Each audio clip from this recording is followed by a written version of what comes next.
Wishtree, Chapter 4. As you've probably noticed, I'm more talkative than most trees. This is new for me, I'm still getting the hang of it.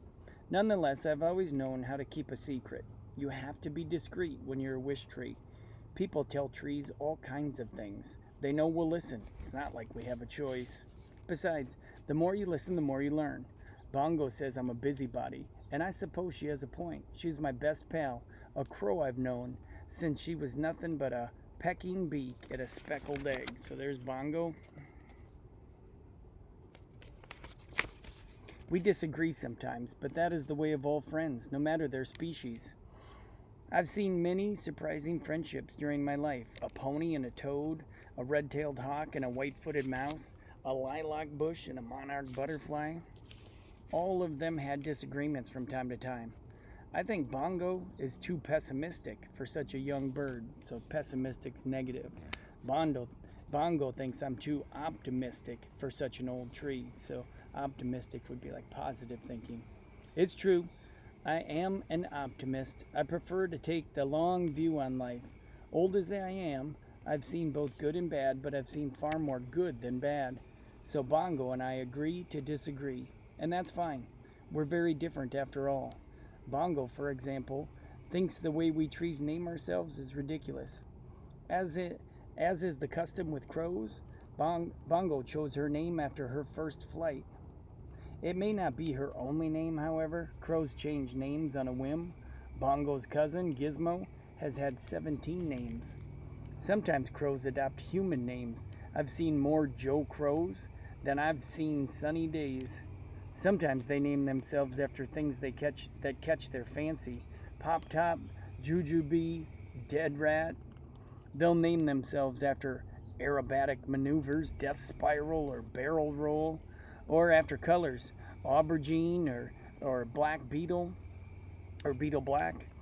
Many crows opt for sounds they're fond of making. Crows are excellent mimics, like copycats. I've met crows named Windchime, 18-wheeler, and Grouchy Cab Driver, not to mention a few others that are not appropriate for polite company. Down the street lives an aspiring rock band composed of 4 middle schoolers. They practice in the garage. Their instruments include an accordion, a bass guitar, a tuba, and bongo drums. The band has yet to perform outside of their garage, but Bongo loves to sit on the roof and sway to their music. There's Bongo, Chapter 5. Names aren't the only way we differ from crows. Some trees are male, some trees are female, and some, like me, are both.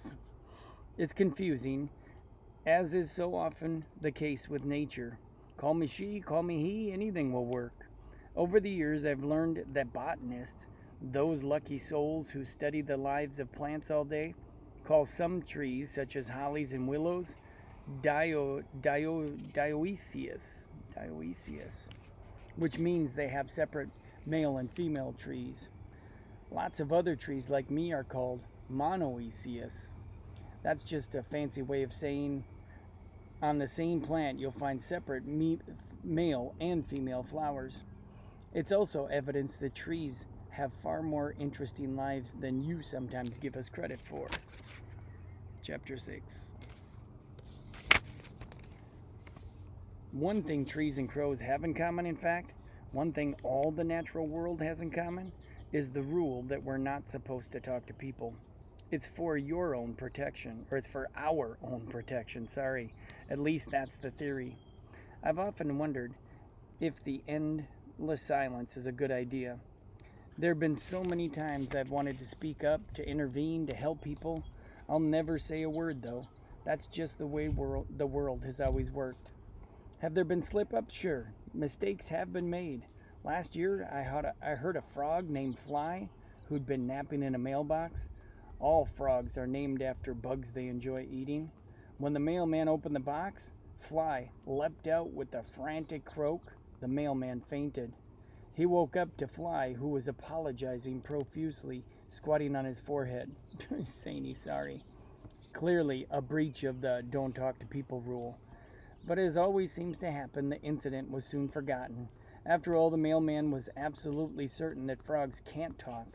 Just hearing things, he no doubt told himself. Interestingly enough, he retired not long after the frog incident. In any case, when you consider the number of trees and frogs and otters and wrens and dragonflies and armadillos and everybody else in the natural world, you'd think people would have caught on to our little secret by now. What can I say? Nature is tricky, and people are, well, sorry, most of you aren't that observant. Perhaps you're wondering, if you're a curious or doubting sort, just exactly how trees communicate. You may find yourself inspecting a nearby ponderosa pine, perhaps, or an aspen or sweet gum, puzzling out the magic. People speak with the help of lungs, throats, voice boxes, tongues, and lips, thanks to an intricate symphony of sound and breadth of movement. But there are plenty of other ways to convey information: an eyebrow cocked, a giggle stifled, a tear brushed aside. These too are ways you express yourself. For a tree, communication is just as complicated and miraculous as it is for humans. In a mysterious dance of sunlight and sugar, water and wind and soil, we build invisible bridges to connect with the world. Frogs have their own way of connecting. Same for dogs, same for newts and spiders, elephants and eagles. How exactly do we do it? That's for us to know and you to figure out. Nature also adores a good secret.